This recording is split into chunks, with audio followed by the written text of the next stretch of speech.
Influencer des élections à travers des jeux, c'est possible avec ce jeu vidéo. Mais avant de vous montrer comment utiliser des jeux pour aborder des sujets délicats et aussi le rapport avec le twerk, on vous explique d'où vient l'idée.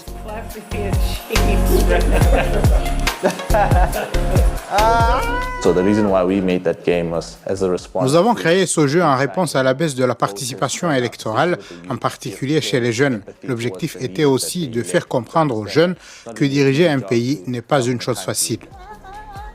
Space Salad est un studio de conception de jeux vidéo situé à Johannesburg, en Afrique du Sud. Il a décroché des récompenses à plusieurs reprises.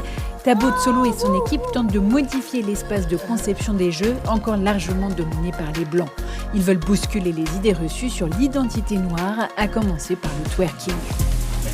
Peut-on réduire le twerking à la seule interprétation sexuelle qu'en fait l'Occident? Nous avons découvert que le twerking était en fait une danse originaire d'Afrique de l'Ouest. Il s'agit d'une expression culturelle de louange et d'adoration. Sa signification et son sens spirituel dépassent largement ce que l'on voit aujourd'hui, notamment dans les vidéos de musique hip-hop.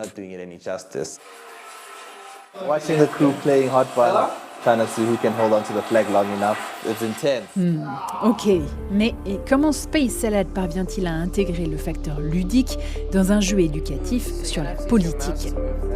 Commençons par le titre de ce jeu. Il s'appelle POW Weekly, Point of Order Weekly, un terme utilisé par les députés au Parlement. Lorsque vous abrégez Point of Order, cela s'écrit en fait POOH, qui signifie caca. La satire politique n'est déjà pas simple, mais concevoir un jeu sur l'ironie pour traiter des questions sociales et politiques, c'est encore plus compliqué. Comment Thabo Tsolo s'y est-il pris? Je me suis demandé comment je pouvais transformer la satire politique, les dessins animés en jeu et comment l'intégrer dans un nouvel espace.